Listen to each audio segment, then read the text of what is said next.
Hello everyone. Now that the vaccination process has slowly started, some basic questions rise to the horizon. And there are a couple of challenges with this item. On one hand, the employer has the legal obligation to protect his personnel against risks and dangers, such as described in the Well-being Law of 4 August 96. But on the other hand, there is the privacy regulations. Let's think of GDPR. So we have to take care of that, but also say vaccinations are not a new thing in the labor environment. Who didn't get tetanus shot or flu shot in the past? So this item is in a way a repeat question. Till now, vaccination is not an obligation. I mean, COVID-19 vaccinations. In case government would want it, they could quite easily and rapidly make the vaccination mandatory. Let us think of the polio vaccinations that took place in the past. A bit similar situation. Therefore, the health law from 1945 that could be reused, so government could install this obligation even without passing through parliament. So it could be a more or less quick fix. But before I continue, if you are interested in HSE information, subscribe to this channel and you will get automatically updates on videos and new interesting HSE topics. Thank you very much. Now, I received a couple of interesting questions. Let us go through some of those questions. And the first one is, what are the obligations of the employer towards COVID vaccination? What should the employer do today? Well, since the 23rd of November 2020, COVID-19 is seen as a danger group level 3 of the biological agents as mentioned in the Codex on well-being. What does that stand for?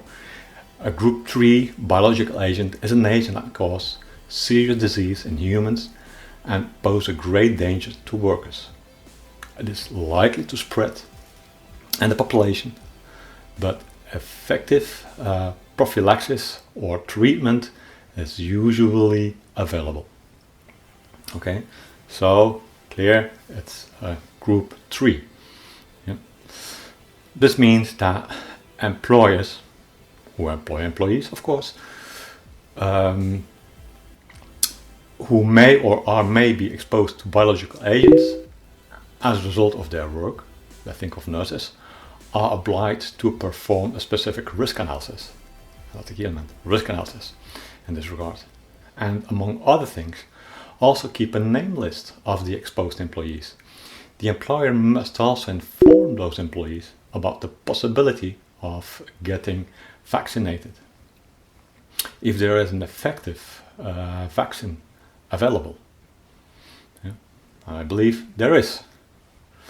These provisions on biological agents, therefore, do not apply to workers who do other work and who can be infected at work as well as in their private life, because the virus is present everywhere. Another question. Are there specific relations for specific sectors? Yes, exactly. And a bit similar to what I just explained. Regulations apply to certain types of activities in which employees are professionally exposed to biological agents. For example, in the healthcare sector.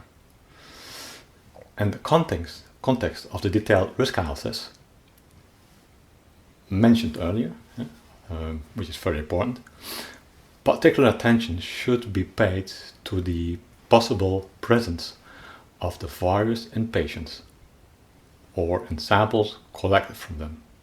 Yeah, so I'm really thinking of healthcare. If the employer ignores the additional obligation, he may be held liable. If necessary, due to the lack of a complete and exhaustive occupational risk analysis. Also interesting to know if the employer is able to list up the vaccinated employees. Difficult question, and this is in fact a first clash with the privacy regulations, like GDPR and so on. And the answer is quite simple and clear: no. The employer may not process medical data from its employees, unless, of course, when they agree, or when labor legislation makes it mandatory to list them up. But otherwise, you can't ask, so you can't list who's vaccinated, who's not vaccinated. Okay. So this was a little word on vaccinations and workplace. And in case you need HSC help, you're always welcome. I would say take care, and more important, stay safe, and see you in the next video. Bye.